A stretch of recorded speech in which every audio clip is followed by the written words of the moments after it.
Taking product photos can feel daunting, especially when you're really early in your business journey like me. You don't have the money for a professional studio or professional photographer, but you also don't want the way your products are seen to hurt the performance of your products.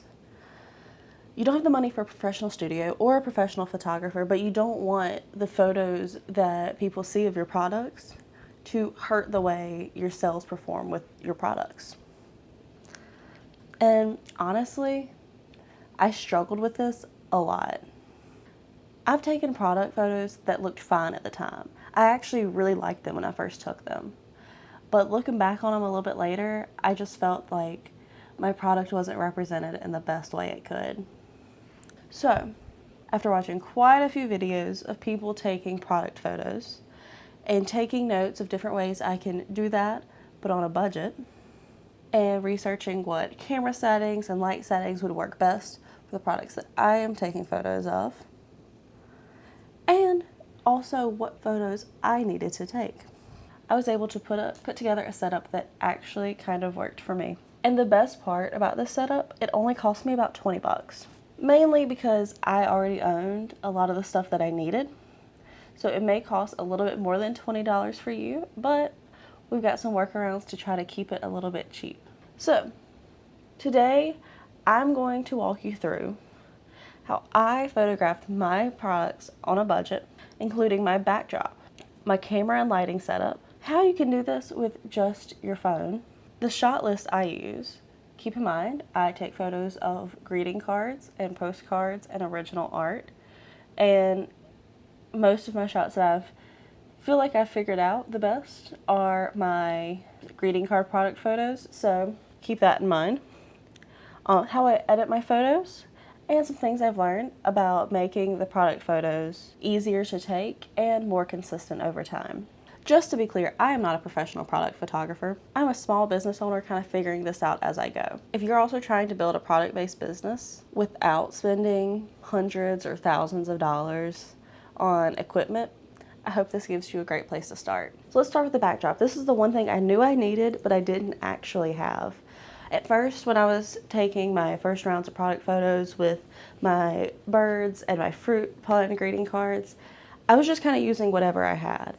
For example, I was using a wooden board I had, a decorative board that I had as a backdrop to give a nice warm tone to the photos. I went out to the beach and took photos of my Gulf Coast birds to give that good sandy vibe for where most of them live.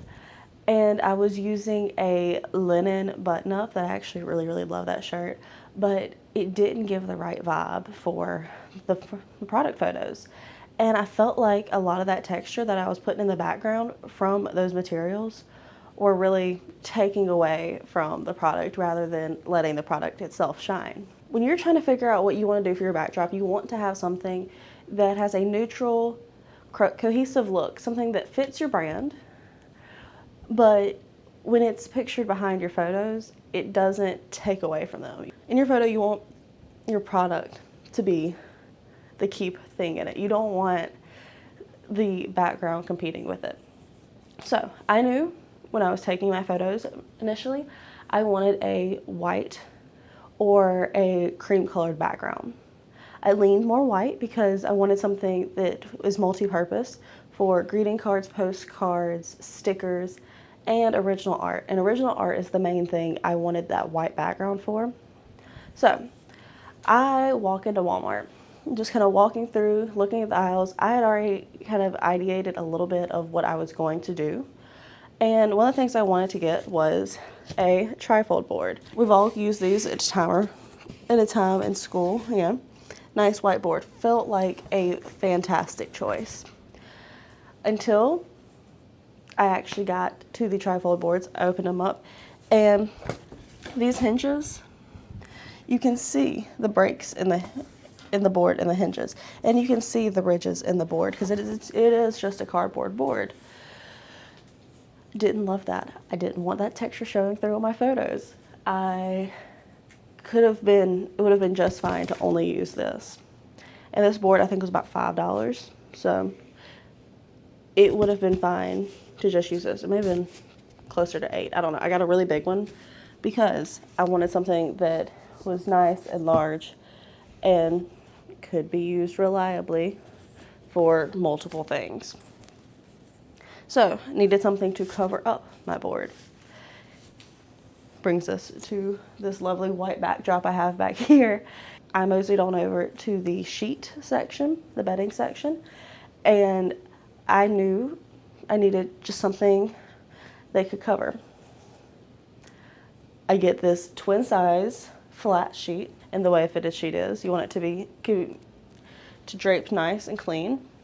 And what you're gonna wanna do is wash it by itself. Like, I did not do that. It was probably the worst decision I could have made. You want it to wash by itself because you don't want any other colors possibly getting on it.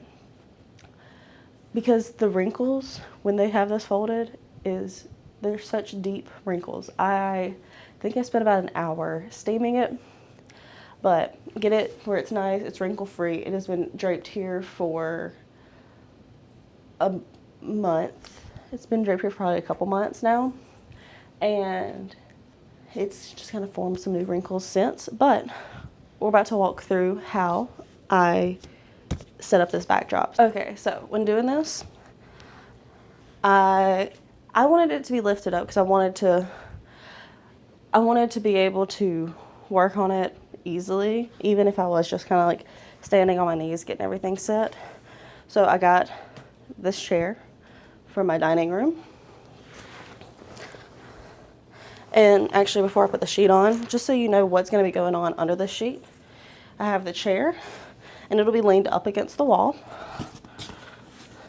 And then for most of my product photos, especially my first ones that were just the product standing up, my greeting card standing up, let me go grab a card for reference.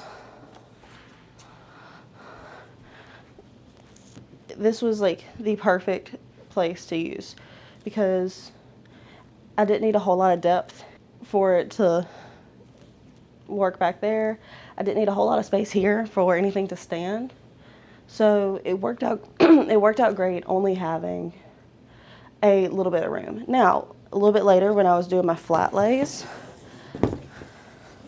I laid it out flat like this. So I had plenty of room to lay out my product and any other fun little things I wanted to add with my product on the board. So now that you know what it's going to look like under the sheet, the timing of filming this video is actually perfect. I've got to take some product photos here shortly. And for a sneak peek, I guess, or a sneaky bit of information for all of you watching this video before I've actually announced it anywhere else, I just got some new stickers in, and I love them. I think they look fabulous, and I've got to take some product photos soon, probably this afternoon, for my stickers, so that way I can get those listed, and hopefully you can add a sticker or two to your collection, because I think they're so cute. I've got a crab, a pelican, some grapes, oranges, cherries, a blue jay, like nice little collection. So here's our backdrop. And then before you want to make sure there's no wrinkles. Any of these right here usually can just be solved with pulling the sheet a little bit and it flattens out. But this is the setup that we're working with. So together, all the money I spent on this backdrop was with this sheet and this board. Everything else I actually already had. So that is what helped out my budget a lot, obviously. But the sheet, board together, about 20 bucks, I think maybe a little bit less. The special thing about me with taking these photos is I actually already had a lot of this equipment. I take photos, I take nature photos, I've taken prom photos, senior photos, kind of the whole everything. I originally wanted to be a photographer rather than pursuing art, but I found so much more joy in pursuing art than photography. So I like to use my photography instead to inspire my art. Now, one thing I'm going to recommend keeping with you while you're taking these photos is a lint roller. Mine is very gross because I just used it for taking photos of something else. But you want to keep a lint roller with you. This is a white backdrop. Anything gets on it, it's going to look disgusting. I was taking Christmas card photos for my Christmas collection that is launching in September. I had to roll this. I had to roll my sheet plenty of times to get the red glitter from my ornaments off of the sheet. So keep a lint roller handy. You will use it so much. Keep in mind when you're trying to figure out your backdrop, the goal is to have it simple, clean, and consistent. You don't want your backdrop taken away from your photos. You don't want it to be the key reference point. You want your photo to make your product shine. So simple, clean, consistent is the goal. So now let's talk about the camera for taking these photos. For me, I'm using a Panasonic Lumix G95 with the 12 to 65 millimeter kit lens that it came with. I was just taking bird photos this weekend, which is why I still have this long lens on it. And you're just asking, but wait, I don't have the money to drop minimum $500 on a professional camera. Good news is you don't. I use this because A, I had all of my notes on my phone and I wanted to be able to reference them. And B, because it's just really nice to kind of have this and use it, and I love a lot of the settings that I have on here. So I'm going to take you through not only the camera settings that I used, but also how to take these same photos on your phone. Just keep in mind when you're taking these photos, the lighting, the positioning, the camera settings, everything like that matters so much more than what you took it on. You could take it on a $2,000 camera, a $500 camera, a $300 camera, and a phone, and they could all look generically similar because you don't need the most high-res photos for products. Most websites won't load the most high-res photos. So as long as you have everything taken care of, you're good. But since I'm using a camera, let's take you through some of my camera settings. If you want to jump straight to how I'm setting up the lighting, go to this timestamp. I will be going over how to take these same photos on your phone right after I go over the lighting. So jump to this timestamp to figure out how to do the lighting, and then we'll go over the phone settings. So this camera, 90% of the time I'm taking photos, I am using manual mode. I actually still have it in manual mode from this weekend.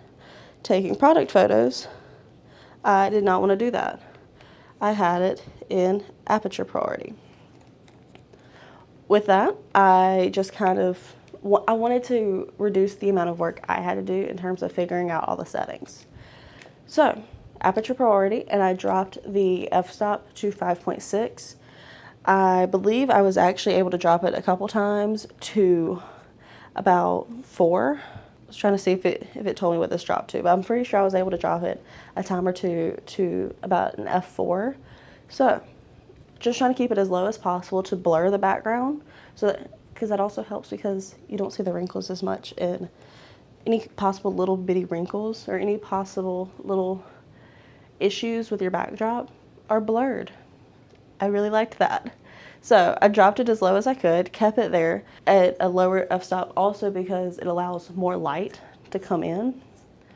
I kept my ISO as low as possible without completely compromising my photos, because you don't want your ISO to introduce a ton of grain, because this is not the most expensive camera.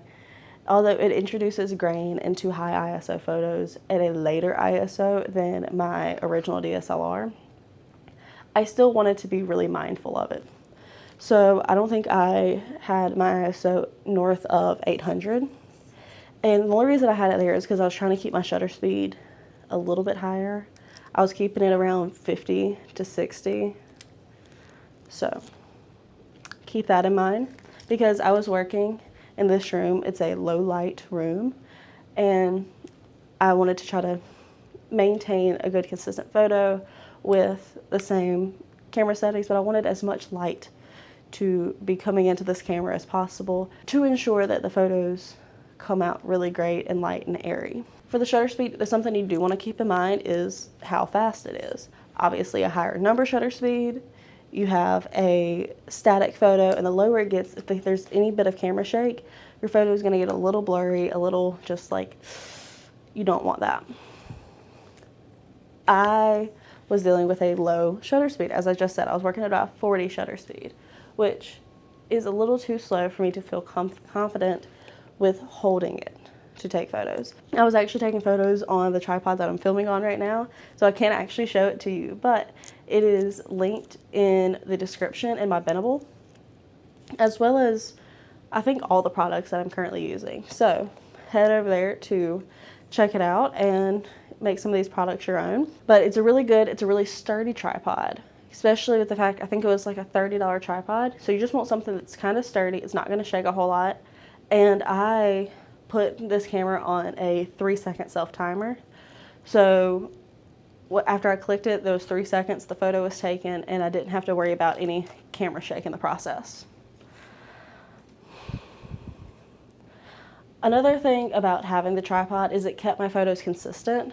All my photos that I was taking at once, so every single photo I was taking of just the front of the card, or just the back of the card, or when I was doing overhead flat lays, the photos looked consistent because the camera was placed in the same exact area. As long as I put the product in the same exact area, that camera angle kept everything consistent.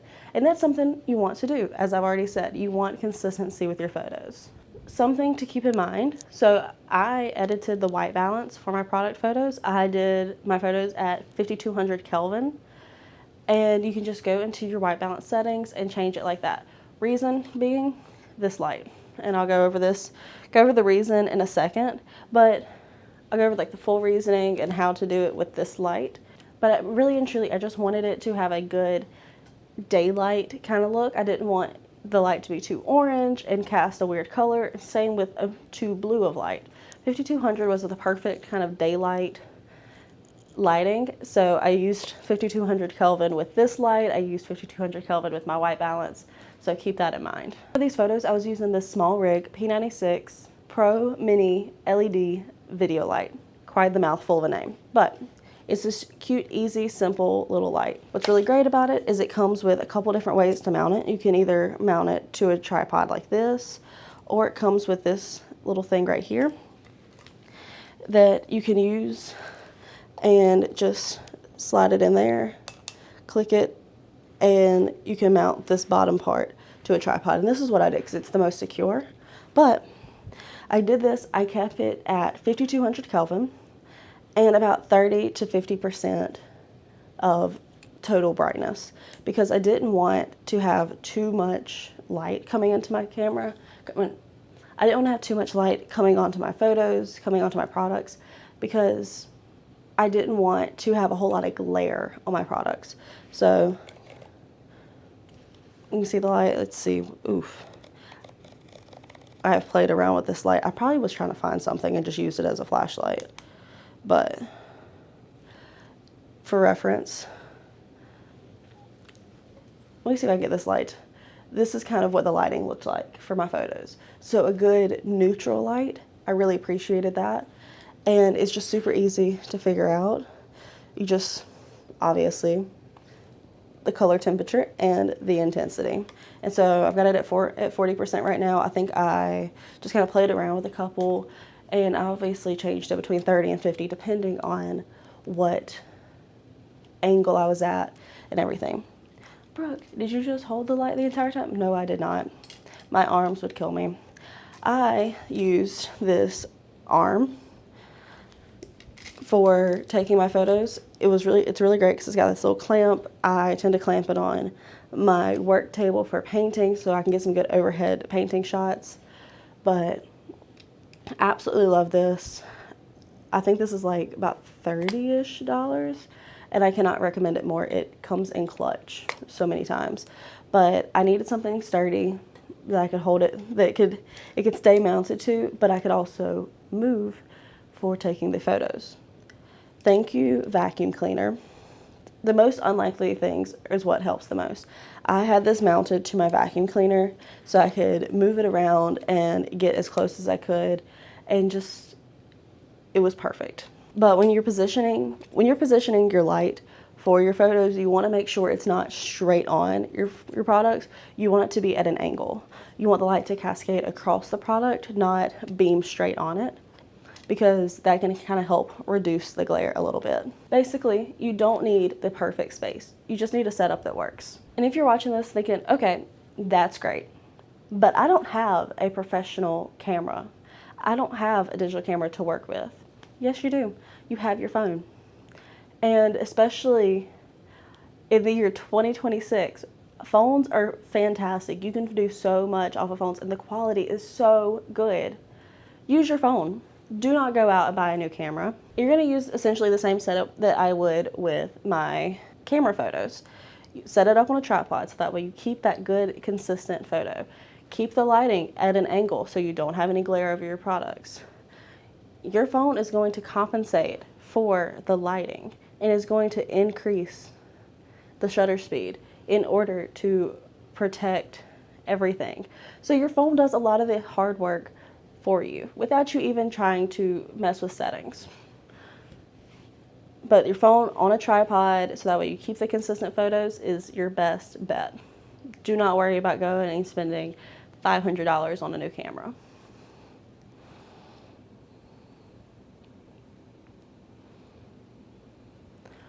One thing I will recommend, regardless of taking photos on a camera or a phone, take multiple photos.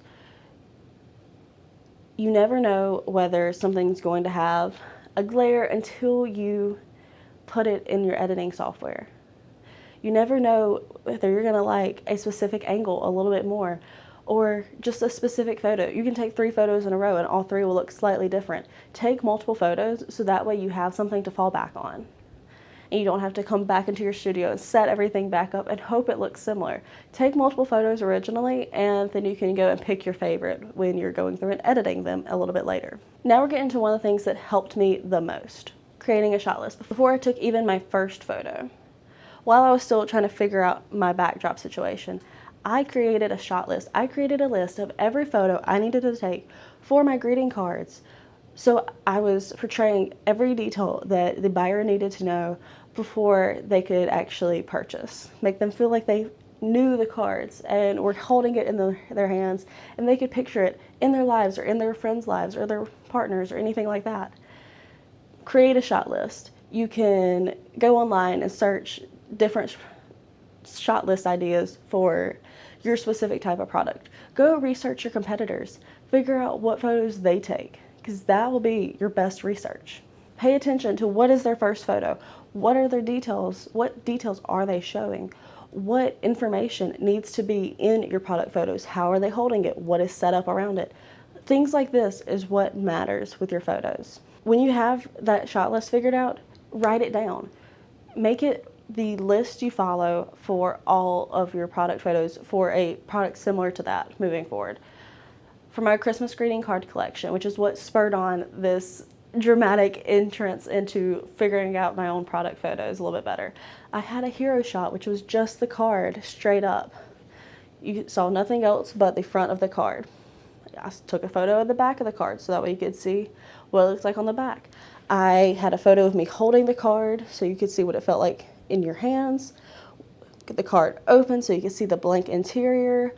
The card coming out of an envelope so you knew what it would look like when somebody is opening it for the first time.